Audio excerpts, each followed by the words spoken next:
네.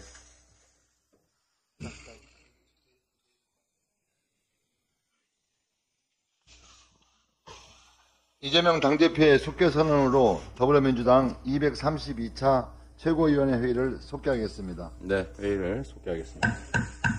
먼저 홍익표 원내대표의 발언이 있겠습니다. 오늘 먼저 하십시오. 예, 대표님께서 제 뒤에 하시겠다고 해서 먼저 하겠습니다. 윤석열 대통령이 지금 2달째 관건 선거를 이어가고 있습니다. 17번째 민생토론회에서 청년 정책을 쏟아냈습니다. 국가장학금 50만 명으로 확대하고 주거장학금을 주겠다고 발언을 했습니다. 지급 대상, 예산 추계 모두 불분명합니다. 청년들의 표를 얻기 위해 급조된 정책일 뿐입니다. 청년 일자리 대책은 올해 예산안에 있는 사업의 재탕 수준입니다. 3년 이상 쉰 청년, 소위 니트족이죠. 8만 명의 상황인데 참으로 성의 없는 대책입니다. 청년 관련 금융대책도 한숨밖에 나오지 않습니다. 국정과제인 청년도약계좌의 저조한 실적을 무마하기 위한 미봉책에 불과하고 사실상 청년도약계좌의 흥행 실패를 방지하기 위한 대책에 불과합니다. 청년의 삶 그리고 사회적 재난 수준의 이 청년들의 이 현재 수준을 감안하면 턱없이 부족한 대책들입니다. 청년의 삶이 걱정된다면 전세 사기 방지법부터 처리해 주시기 바랍니다. 이러한 윤석열 대통령의 관건선거 2달 동안 약 925조 원의 퍼주기 약속이 이루어지고 있습니다. 대통령이 지난 1월 4일 시작해 어제까지 진행한 17차례 민생토론회에서 925조가 남발된 겁니다. 이런 식이면 이제 1000조는 금방 이루어질 것 같습니다. 대통령 발언, 정부 보도자료, 언론 보도 등을 종합해서 단순히 합산한 것입니다. 이외에도 세제 혜택이나 예산 추계에 대한 구체적이 없는 것까지 포함한다면 금액은 더 커질 것입니다. 이런 민생토론회에서 수도권 GTX 신설, 가덕도 공항 등 SOC부터 대구, 부산, 창원, 대전 등 지역 공약의 소상공인 청년까지 촘촘하게 계산된 불법 관건선거라고 할 수 있겠습니다. 대통령이 제시한 정책들 중 상당수는 법을 개정해야 되고 천문학적 비용이 소요됩니다. 그럼에도 아무런 법적 검토나 비용에 대한 충분한 검토 없이 공약을 남발하고 있습니다. 누가 어떻게 책임질지 답해야 합니다. 더 나아가서 기업의 투자도 마치 대통령이 주도한 것처럼 말씀하고 있습니다. 지난 1월 수원에서 있었던 반도체 메가 클러스터 조성 622조 발언은 정말 어이없습니다. 사실상 삼성, SK 하이닉스 민간 투자 내용을 대통령이 생생만 내고 있습니다. 지방 강력도시로 갈수록 대통령의 하복과 퍼주기 액수는 더욱 화려하고 커집니다. 역대급 세수 부족 사태가 발생한 지가 얼마 전의 일인데요. 대통령이 경제 실패와 민생의 위기를 생각했다면 결코 할 수 없는 일입니다.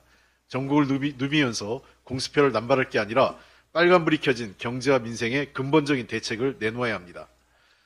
특히 이러한 17째 민생 토론을 하는 과정에서 야당의 단체장을 단 한 명도 초청하지 않았습니다. 대통령과 여당 단체장, 여당 국회의원만 참여하는 국민의힘의 선거 대책의 행사입니다. 이런 적은 없었습니다. 대통령이 국민을 현혹하는 선심석 공약 살포 그리고 불법 선거운동 즉각 중단해야 합니다. 선관위도 이에 대해서 빨리 조사에 착수해서 필요하다면 이번 행사에 대해서 불법 선거운동으로 중단시키고 고발 조치해야 될 것입니다. 우리 국민들은 이러한 더 이상 장난 같은 지킬 수 없는 공약에 현혹되지 않을 겁니다. 이번 4월 총선에서 거짓 공약, 불법 관권 선거에 대한 국민의 심판을 기대합니다. 아리백과 관련돼서 EU 탄소 국경 조정 제도 등 녹색 무역 장벽이 본격화되고 있습니다. 경기도 수출기업 10곳 중 2곳은 고객사로부터 아리백 이행 요구를 받은 것으로 확인됐습니다. 기업들은 아리백 이행 요구에 제대로 대응하지 않으면 거래가 중단되는 등 심각한 문제가 발생할 수 있다고 느낀다고 답변을 했습니다. 아리백 대응이 미진할 경우 피해액은 상당합니다. 삼성전자는 아리백 요구가 충족되지 않을 경우 B2B 사업에서 최대 31조 원의 매출이 감소될 수 있다고 전망하고 있습니다. 이건 삼성전자 자체 보고서입니다. 윤석열 대통령도 다녀와서 자랑한 ASML도 아리백을 선언했습니다. 2040년까지 고객사를 포함한 모든 생산, 유통 과정에서 탄소 배출 제로와 신재생 에너지에 의한 전력 사용을 선언한 것입니다. 삼성, SK 하이닉스 등 반도체 기업들 역시 ASML에 크게 의존하고 있습니다. 반대로 정부는 용인 반도체 첨단 전략산업 특화단지에 액화 천연가스 발전소를 짓고 원자력 발전소 생산 전력을 수도권까지 끌어오는 방안을 추진 중에 있습니다. 이런 식이라면 우리 기업은 ASML의 극자에선 노광 장비를 못 받을 수도 있는 것입니다. 지난 3월 1일 EU 탄소 국경 조정제도 첫 탄소 배출량 보고 기한이 마지막 날이었습니다. 2022년 기준 한국의 EU 수출액 중 약 7.5%의 품목이 탄소 배출량 신고 대상이었습니다. 기한 내에 보고 등록을 마치지 않으면 톤당 적게는 최대 50유로까지 벌금을 내야 합니다. 보고를 앞두고 현장은 혼란 그 자체입니다. 일부 기업들은 신고 대상인지 몰랐다라고 할 정도입니다. 정부의 무책임으로 대기업도 중소 중견기업도 혼란에 빠진 것입니다. 이와 같이 녹색 무역장벽 타격이 과시화되고 있는데 정부는 아무런 대책을 내놓고 있지 않습니다. 한동훈 위원장은 아리백 알면 어떻고 모르면 어떤가 사실 별거 아닌 얘기 아니냐라고 얘기했습니다. 참 속편하고 한심한 얘기입니다. 기업들은 목숨 걸고 수출 전장에 나서고 있는데 이렇게 한간 소리를 여당 대표가 한다는 게 이해가 할 수 없습니다. 대통령은 무능하고 여당 비대위원장은 한가합니다. 대한민국은 수출로 먹고 사는 나라입니다. 아리백 대응은 전제이자 필수입니다. 정부 여당의 무지와 무탄소 에너지 이니셔티브 고집에 기업들은 자칫 잘못하면 문을 닫을 정도의 위기에 빠질 수도 있습니다. 이 사태를 누가 어떻게 책임질 것입니까? 아리백 별거 아니라면서 원전 확대만 외치고 있을 때가 아닙니다. 정부가 이 사태를 심각하게 봐야 합니다. 이 정부의 잘못은 이 정부에 끝나는 게 아니라 다음 정부, 그 다음 정부, 우리 미래에 큰 악영향을 줄 수 있다는 점에서 매우 심각합니다. 미래를 생각하면 이번 4월에 민주당과 함께 해주십시오. 국민이 미래를 포기한 정권 심판해 주십시오. 이상입니다. 다음으로 정청래 최고위원의 발언이 있겠습니다. 정권 심판의 서리빨 같은 구도는 변하지 않습니다. 민주당 권인숙 의원이 김건희 여사의 디올백 명품 가방 수수 의혹을 추가한 김건희 특검법, 윤석열 대통령 배우자 김건희 도이치모터스 주가 조작 의혹 등의 진상규명을 위한 특별검사 임명 등에 관한 법률안을 다시 대표 발의했습니다. 김건희 특검 법안의 대상에는 도이치모터스 주가 조작 의혹, 디올백뿐만 아니라 양평고속도로 종점 변경 사건, 학력 경력 조작 의혹, 멤버 유지 논문 표절 의혹 등도 포함해서 국민적 의혹을 해소할 필요가 있습니다. 남편 윤석열 대통령의 거부권 행사로 아내 김건희의 특검법이 일시적으로 지체되었지만 범죄 의혹이 부부간의 정으로 무마돼서야 되겠습니까? 끝날 때까지 끝난 게 아닙니다. 민주당은 김건희 여사의 각종 의혹들이 제대로 수사받고 법정에서 심판받을 수 있도록 최선을 다하겠습니다. 현역 불패, 무음 공천, 입틀막, 돌려막기 공천이라는 오명을 뒤집어 쓴 채 한동훈 비대위원장 국민의힘의 썩은 물 공천이 진동하고 있습니다. 김건희 방탄 공천의 후유증으로 어쩔 수 없다지만 윗돌 빼서 아랫돌 막는 식의 땜질 공천의 진짜 후유증은 4월 10일 적나라하게 드러날 것입니다. 역대 총선에서 현역 물갈이가 많이 된 정당이 신인 정치인들이 많이 등장한 정당이 총선도 승리했습니다. 공천에서 현역 불패면 정작 총선 본선에서는 패배로 이어지곤 했습니다. 국민들은 항상 변화를 선택하고 고인물, 썩은 물을 심판했습니다. 민주당은 시스템에 의한 혁명 공천을 하고 있습니다.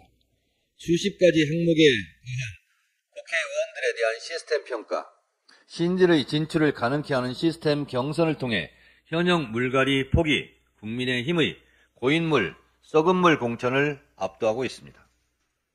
국민들의 혁신과 변화를 선택할 것인지, 고인물, 썩은 물을 선택할 것인지 4월 10일을 기다리고 있습니다. 윤석열 대통령의 관건 선거 논란을 불러일으키며 연일 선심성 퍼주기 행보를 하고 있지만 분명 역효과를 볼 것입니다. 관건 선거 논란을 일으킨다고 속을 국민은 없습니다. 국민들은 윤석열 대통령의 검은 속내를 파악 못할 바보들이 아닙니다. 탄핵당한 박근혜 대통령의 초특급 변호사로 공천.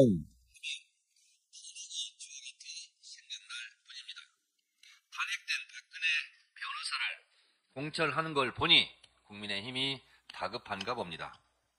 박근혜 수사를 한 검사가 누굽니까? 자욕을 위해서는 별짓을 다 해도 됩니까? 다 국민 심판거리들입니다. 3.1절 기념사에서 기미독립 선언 정신까지 왜곡하더니 여기에 한술 더 이또 히로부미를 인재 육성의 예로 든 망언이 터져나왔습니다. 사람, 교육, 투자의 중요성을 강조했을 뿐 금기시 자체가 열등의식이라는 연합뉴스 보도를 보고 또 한번 경악했습니다. 3.1절 행사 뒷배경이 왜 자위대 만세냐는 분노가 채 가시기도 전에 터져나온 친일 본색입니까? 낭중지추라고 했던가요? 대대로 친일 본색의 피를 이어온 집단이 감출 수 없는 친일 본색, 토착 왜구는 애국심으로 심판해야 합니다.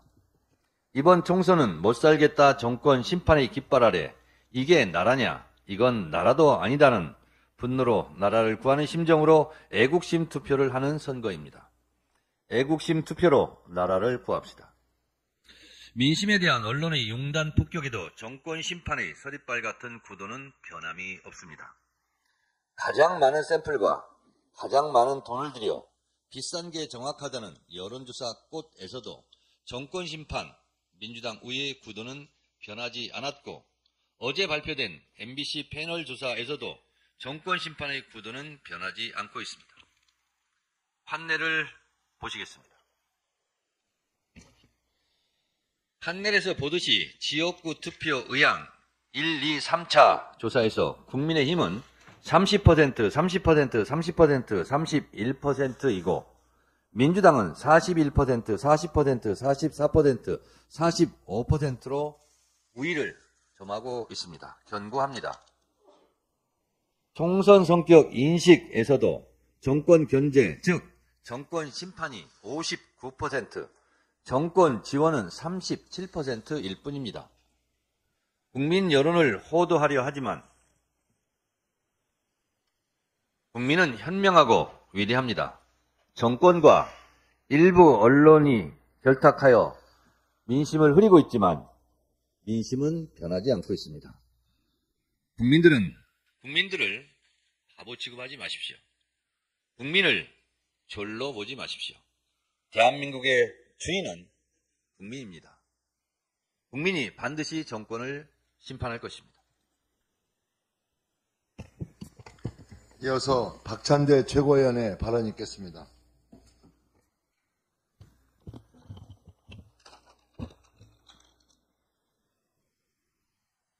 공범을 도피시킨 자가 주범입니다. 해병대 최상병 사건 수사 외압 행사 혐의로 공수처에 입건된 이종섭 전 국방부 장관이 주 호주 대사로 임명되었습니다. 상식적으로 이해가 안 되는 매우 부적절한 인사입니다.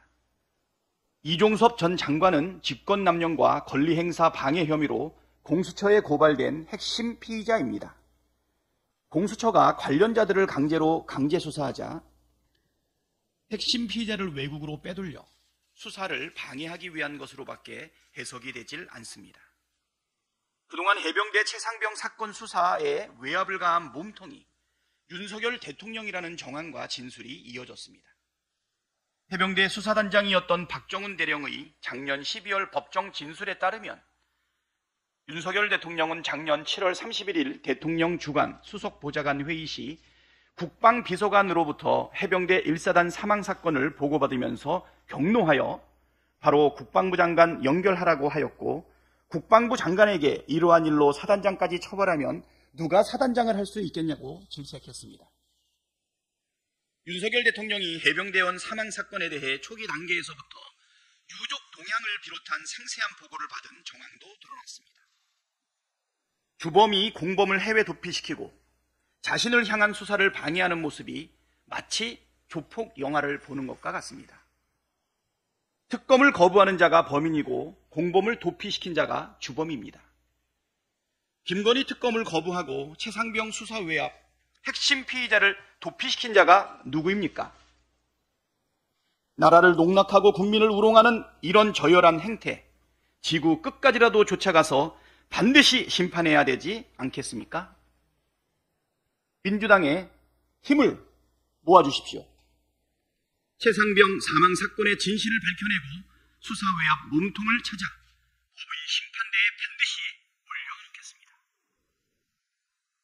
총선을 앞두고 물가 관리는 아예 포기했습니까?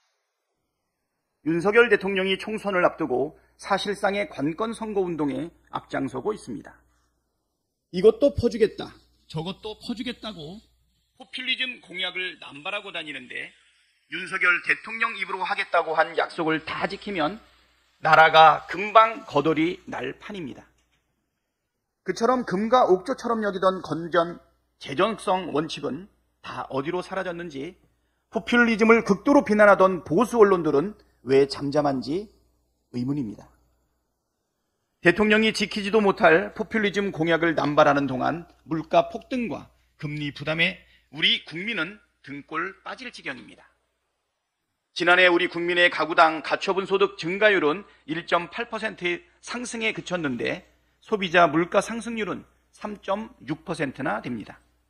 가공식품 물가는 6.8%, 외식 물가는 6%, 과일 가격은 9.6%나 올랐습니다. 쓸 수 있는 돈은 찔끔 올랐는데 물가는 그보다 더 빠른 속도로 올라 식비를 줄이는 분들이 부쩍 많아졌습니다. 높은 금리가 지속되면서 대출 이자 부담도 크게 늘었습니다. 작년 각 가정에서 대출 이자로 낸 돈이 1년 전보다 30% 넘게 증가했습니다.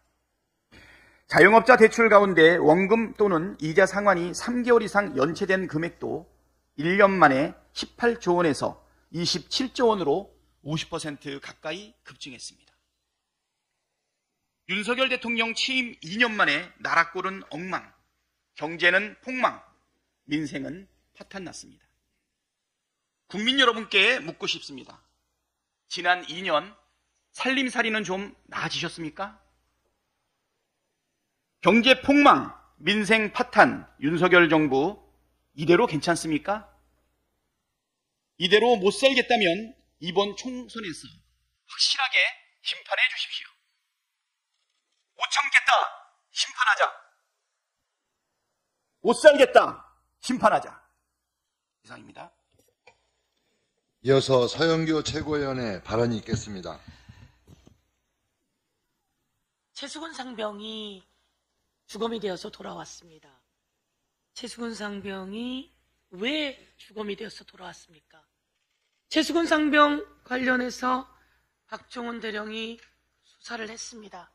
그런데 이 수사가 용산 대통령실의 개입으로 막히고 있습니다. 그 주범 중에 주범인 이종섭 국방부 장관은 해외로 빼돌리고 있습니다. 호주 대사로 임명했답니다. 출국 금지시켜도 못마땅할 정도로 출국 금지를 시켜야 하는 마당에 오히려 해외로 빼돌렸습니다. 최수근 상병 관련한 피의자들을 이종섭 국방부 장관은 해외로 빼돌리고 이와 관련이 있었던 대통령실 전 국가안보실 2차장 임종득은 공천을 줬습니다. 그리고 전 국방부 장관 신범철도 공천을 줬습니다. 국방부 장관은 해외로 빼돌리고 그리고 관계 피의자들은 공천을 주고 윤석열 대통령 너무하는 거 아닙니까? 한동훈 비대위원장 정말 한심한 사람입니다. 최수근 상병 가족 눈에 피눈물이 나는데 가슴이 찢어지는데 나라 지키라고 보냈던 아들을 사지로 그 물 홍수 구덩이로 넣어서 아들을 잃었는데 이렇게 찢어지는 상황에서 관계된 피의자들을 전부 다 해외로 보내고 꽃길을 걷는 공천을 줍니까? 국민 여러분 심판해 주십시오. 박종철 오문치사를 숨겼던 전두환 그렇게 무너졌습니다. 이제 최수근 상병을 이렇게 주검으로 몰아세운 이 윤석열 정권과 관계자들 모두 심판해 주십시오. 국힘당 공천은 감동도 없습니다. 변화도 없습니다. 혁신도 없습니다. 삼무공천입니다. 변화한 게 뭐 있습니까? 삼선 중에 한 명 물갈이 됐다고 합니다. 3선 이상 중진 중에 컷오프는 단 한 명입니다, 여러분. 이러고도 국힘당 공천이 잘 됐습니까? 썩은 물 공천이라고 얘기하는 겁니다. 이 썩은 물들 중에 돈봉투 논란의 정우택, 돈봉투 장면이 영상으로 나왔는데 공천을 했어요. 그리고 양평의 김성교, 대통령의 친구라고 하죠. 대통령의 친구라고 하고 선거법 위반이 있어서 끝내는 국회의원직을 그만둔 사람을 다시 또 공천 줍니까? 그것도 양평 고속도로를 휘게하는데, 그리고 공흥지구에 어떤 비리가 있는지 국민들이 낱낱이 알고 있는데 이런 사람을 공천 줬습니다. 썩은 물 공천, 고인물 공천, 그리고 아까 말했듯이 최수건 상병과 관련된 사람들은 해외로 도피시키고 꼭길 공천을 주면서 입을 틀어막는 입틀막 공천입니다. 그리고 탄핵당했던 박근혜 대통령의 측근들, 유영아, 도태우 이런 사람들을 공천한 탄핵 공천입니다. 그리고 김건희 방탄을 하기 위해서 기다렸던 김건희 방탄 공천입니다. 다시 한번 국힘당의 잘못된 공천, 방탄 공천, 썩은 물 공천, 고인물 공천, 입틀막 공천, 그리고 비리 공천 모두 심판해 주십시오. 마지막 한 말씀 더 드립니다. 오늘은 한동훈 비대위원장에 대해서 고발장을 접수합니다. 광양, 순천, 구례, 곡성의 권양엽 여성 후보. 당에서 26년간 당직자로 일했습니다. 여성국장도 했고 미디어국장도 했고 그리고 국회 행정실에서도 일을 했습니다. 당 행정실에서 일을 했습니다. 심지어 문재인 대통령 시절 약 19년부터 20년 동안 균형 인사 비서관을 했습니다. 여러분, 전남에 이런 여성 후보 보셨습니까? 광양 출신이고 순천 여고를 나왔습니다. 그런데 이 사람을 김혜경 여사 비서라고 말을 합니까? 이 사람이 김혜경 여사 비서입니까? 대선 때 배우자 팀의 부실장으로 일을 했고 그런 사람은 여러 사람이 있습니다. 수행도 한 번 하지 않았어요. 그런데 비서라며 사천 논란을 말한 국힘당 그리고 언론 여러분, 이러시면 안 됩니다.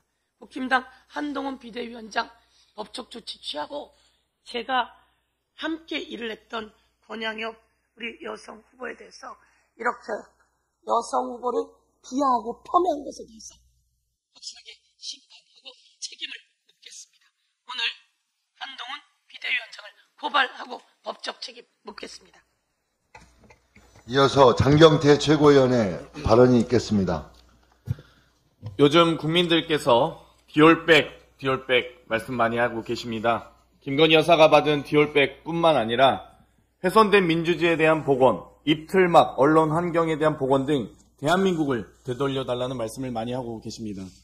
대한민국 R&D 예산을 원래대로, 대한민국 국제 위상을 원래대로, 대한민국 폭등 물가를 원래대로, 대한민국 공영방송을 원래대로, 입틀막 따위 없던 대한민국을 원래대로 이번 총선에서 되돌려 주시기 바랍니다. 4월 10일 이후의 인생은 생각하지 않는다. 그 후의 인생은 그때 가서 보겠습니다. 한동훈 비대위원장이 관훈 토론회 등에서 한 말들입니다. 단지 공천 기술자로 국민의힘의 낙하산 임시 대리를 맡고 있을 뿐인데 무슨 자격으로 토론을 하자는 건지 모르겠습니다. 머릿속엔 오직 용산뿐이고 민생은 없는 분과 애초에 토론이 불가능합니다. 최소한 토론을 요청하시려면 전임 김기현 당대표가 비공개 회동을 고집하며 토론을 흐지부지한 것에 대한 사과와 해명부터 하시기 바랍니다. 그런데 한동훈 비대위원장이 지금까지 국민과 민주당의 이야기에 답하신 적이 있습니까? 딸의 스펙 쌓기 의혹 보도에 대해 기자들의 혐의 없음 처분과 관련해 답변하셨습니까? 스타벅스는 서민이 가는 곳 아니다는 발언 논란에 대해 설명하셨습니까? 김건희 여사 디올백 수수에 대해 입장을 밝히셨습니까? 혹은 김건희 모녀 23억 수익에 대한 검찰 의견서에 대해 사과하셨습니까? 김건희 특검법을 총선용 악법이라며 거부하신 분께서 선거용 쇼로 토론 제안하는 게 가당키나 합니까? 그렇게 이재명 대표님과 토론하고 싶으시면 간단한 방법이 있습니다. 인천 계양을에 출마하시기 바랍니다. 개혁신당의 이준석 대표 역시 한동훈 비대위원장과 토론하고 싶다며 화성 출마를 권하고 있지 않습니까? 화성을에 출마하시기 바랍니다. 아니면 이준석 대표 말대로 총선 끝나면 36개 주랭랑입니까? 한동훈 비대위원장은 제2의 이준석, 제2의 김기현 그 이상도 이하도 아닙니다. 총선 끝나면 버려질 겁니다. 솔직히 총선용 낙하산 대리위원장과 무슨 국정을 논할 수 있겠습니까? 한동훈표 경제, 한동훈표 안보, 한동훈표 외교 있긴 합니까? 고민이나 하셨는지 모르겠습니다. 처가 비리, 자녀 입시, 꼼수부터 저와 토론하시기 바랍니다. 토론 제안에 대한 답변 기다리겠습니다. 민주당은 혁신 공천을 진행했습니다. 국민의힘은 김건희 방탄, 초이스 공천, 에이스 공천입니까? 삼선 중진 재공천 비율 74%, TK 현역 재공천율 52%로 역대 최고치였던 2008년 총선 58.3%를 갱신할 것이 유력해 보입니다. 그에 반해 현역 교체율 14.4%, 여성 12%, 청년 8.1%로 한심한 수준입니다. 주먹구구식을 넘어 초이스 공천으로 비대위원장과 원내대표가 100점 만점에 15점씩이나 줄 수 있도록 만든 공천 제도가 과연 공정합니까? 컷오프 이후 무서워서 숨죽이고 있는 국민의힘의 정치 신인들은 어떻습니까? 김건희 특검 투표권을 가졌던 국민의힘 현역 국회의원들이 현역 불패 공천, 입틀막 공천, 돌려막기 공천한 것이 바로 그 증거입니다. 김건희 방탄, 초이스 공천밖에 되지 않습니다. 더불어민주당은 다음 세대, 새 인물, 정치 신인이 대거 진출하고 있습니다. 국민께서 제대로 평가해 주시기 바랍니다. 이상입니다. 이어서 선숙 최고위원의 발언이 있겠습니다.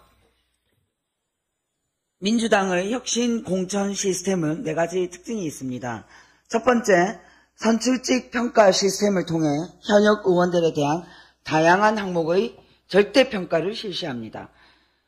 국민의힘은 한동훈 비대위원장과 원내대표가 평가를 하고 15%나 반영한다고 하던데 이것은 주관적인 평가 아닌가요? 이런 게 멋진 공천입니까?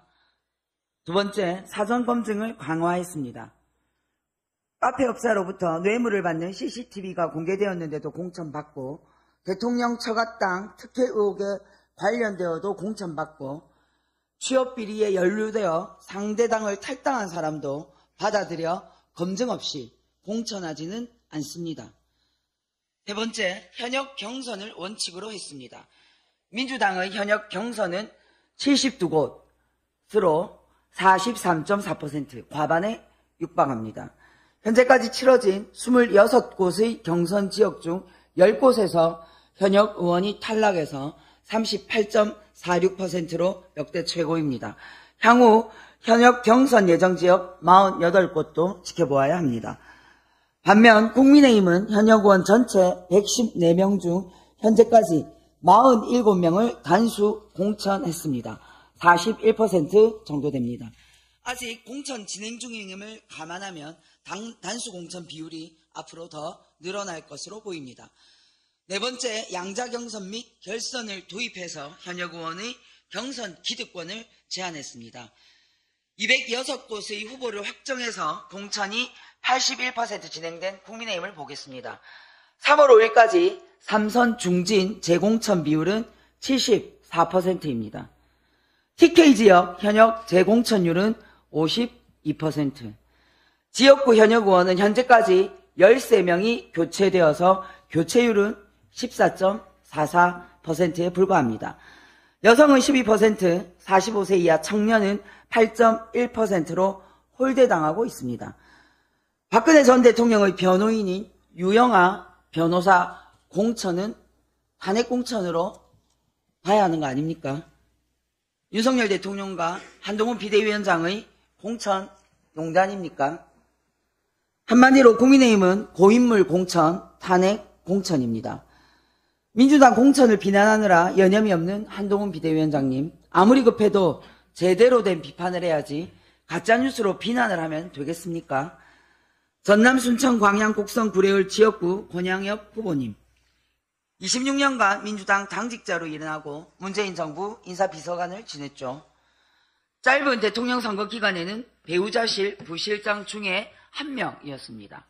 이런 권양엽 후보의 여러 경력 중에 유독 배우자실 부실장 경력을 비서라고 표현하며 사천이라고 떠들고 있습니다. 앞으로 국회의원 출마할 사람은 대통령 선거 때 자기당 대통령 후보, 배우자의 보좌 역할은 하면 안 되겠네요. 대통령 후보를 보좌하면 측근 공천이고 배우자를 보좌하면 사천이 됩니까? 모 언론에서 단수 공천 받은 현역 의원 62명 중에 친명이 41명, 그래서 비명 행사라고 기사를 쓰시던데 민주당에서 공천받은 분들은 전부 친명이고 낙천한 분들은 전부 비명입니까?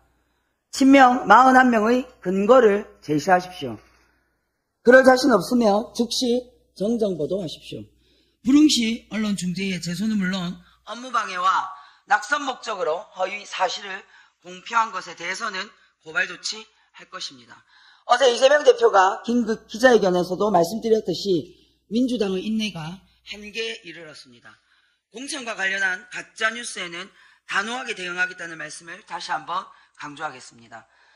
한동훈 위원장님, 편드는 언론이 많다고 공천에 대해서 가짜 억지 뉴스 생산하지 마십시오. 언젠가 그 언론의 펜이 칼이 되어 한동훈 위원장에게 향할 것입니다. 마지막으로 이재명 당대표의 발언이 있겠습니다. 제가 몇 가지 발언을 준비했는데 우리 다른 최고위원들께서 대체적으로 다 미리 지적을 해주셔서 다른 말씀을 좀 드리도록 하겠습니다. 지금 공천을 놓고 우리 더불어민주당의 공천이 사천이니 측근 공천이니 무슨 친명 공천이니 이런 얘기들이 많이 나옵니다. 여당의 이런 엉터리 지적도 문제지만 이걸 확대 재생산할 뿐만 아니라 여당의 이런 허위 가짜 주장의 근거를 만들어주는 가짜 뉴스를 만들어내는 일부 언론의 이 잘못된 행태도 정말로 심각합니다. 아까 송원석 최고께서도 지적을 했지만 41명의 친명 공천 내용을 제가 아침에 읽어봤는데 개인적으로 참 고맙기는 합니다만 친문, 친명 뭐 이런 식으로 구분할 때 과연 이게 언제부터 갑자기 친명으로 분류됐지? 이런 생각이 들었습니다. 언젠가는 또 단수 공천 받으니까 친명했다가 경선되니까 비명했다가 다시 단수로 바뀌니까 친명이라고 쓰는 것도 있었습니다. 이게 언론입니까? 이거는 언론의 직무를 어기는 것뿐만 아니라 선거에 부당하게 개입하는 그야말로 허위사실 공표를 통한 낙선 목적의 불법 선거행위 아닙니까? 엄정하게 책임을 묻겠다는 말씀을 다시 한번 드립니다. 이거는 민주공화정의 근간인 선거를 그야말로 망치는 반헌정 행위입니다. 다시 한번 지적드리고 오늘 법적 조치를 포함해서 향후에는 더 엄정하게 대응하겠다는 말씀을 드립니다. 국민의힘의 공천과 민주당의 공천에 대해서 비교를 해볼 필요가 있습니다. 특히 그 비교의 극단적 사례가 바로 김영주 국회 부의장입니다. 민주당은 우리 국회의원들의 4년간의 국정에 대해서 평가를 합니다.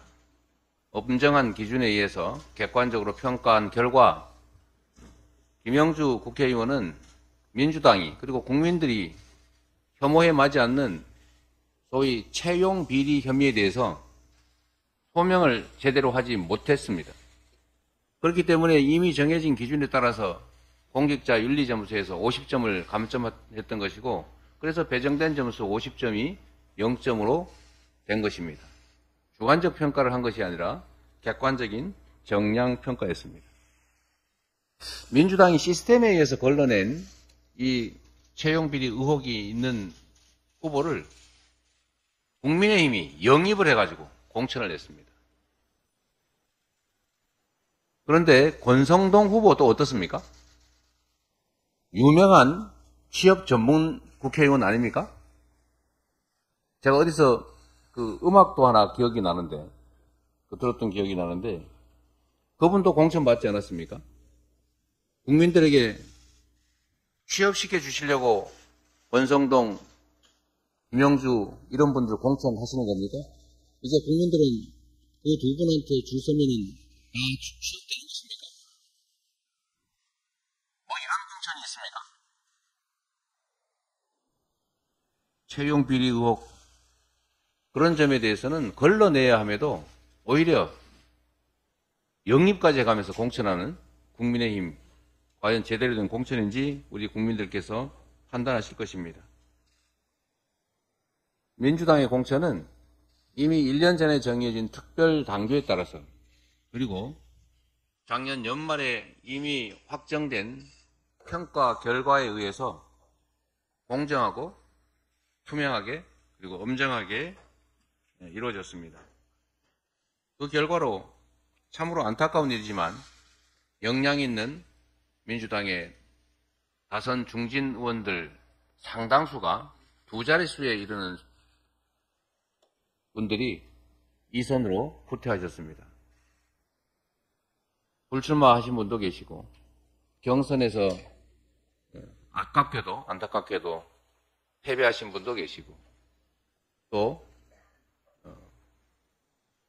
경선안에서 배제되신 분도 계십니다.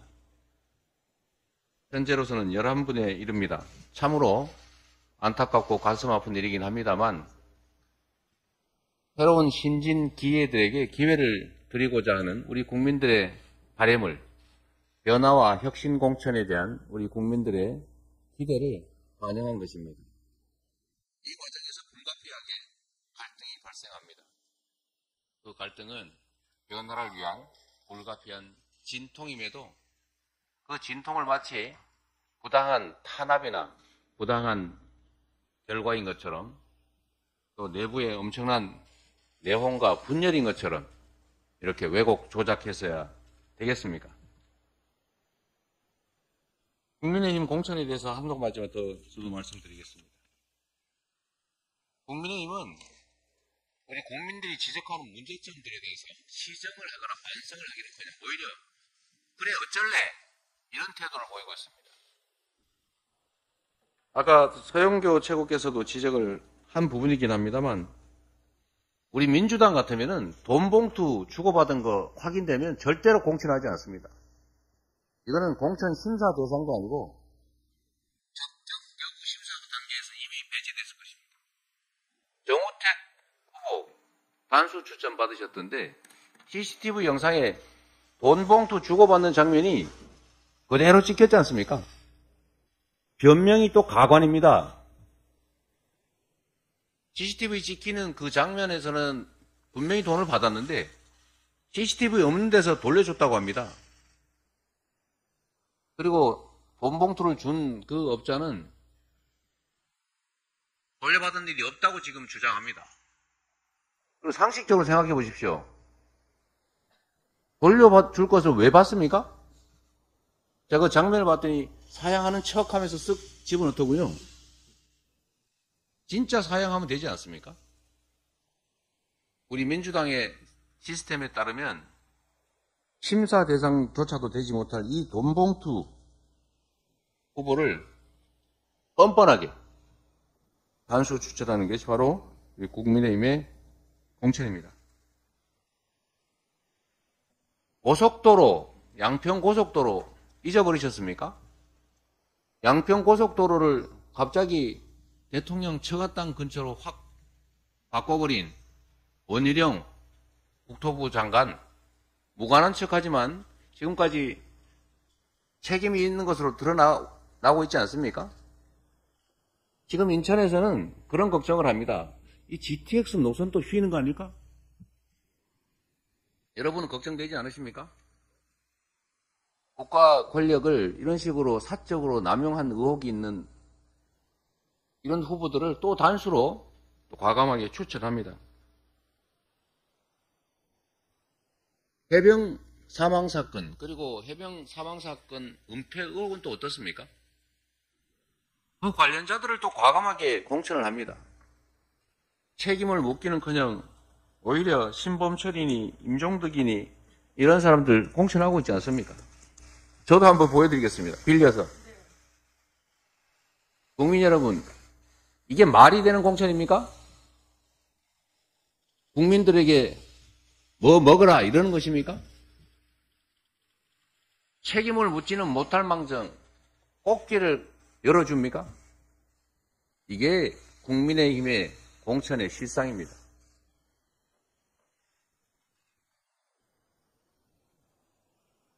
지금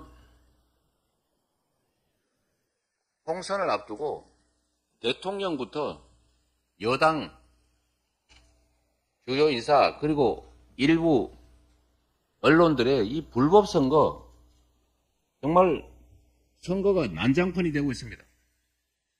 무법천지 아닙니까?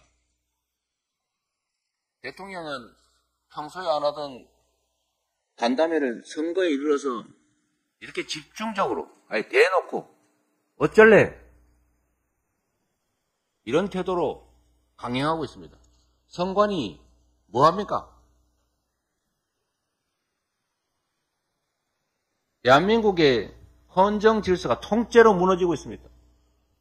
경찰, 검찰, 이 명백한 불법 선거 운동 두고 대체 뭐 하고 있습니까? 경고라도 한마디 합니까? 지금은 권력을 쥐고 있으니까 다 무모할 수 있을 것 같을 겁니다. 수사권, 기소권 다 가지고 있으니까 고발, 고소해봐야 무혐의 처리하면 그만이다. 너희들이 어떻게 하겠느냐? 이렇게 생각하겠지만 역사가 기억할 것이고 권력은 유한한 것입니다. 영원할 것 같아도 화무 11호입니다. 국민들은 언젠가 이 난장판 무법천지에 대해서 반드시 책임을 물을 것이고 그리고 4월 10일에도 분명하게 심판할 것을 확신합니다. 경제는 폭망했고 헌정 질서는 통째로 무너졌고 국민들은 내 자식 군대 가서 혹시 전쟁터에 끌려가지 않을까 이런 황당한 걱정을 하고 있습니다. 이번에 심판하지 않으면 나라가 어찌 될 것입니까? 국회 입법권까지 저들에게 넘겨줄 경우에 법과 제도, 시스템까지 통째로 망칠 것입니다. 박찬대 최고위원이 했던 것 저도 한번 따라해 보겠습니다. 심판해야 바뀝니다. 심판하면 바뀝니다.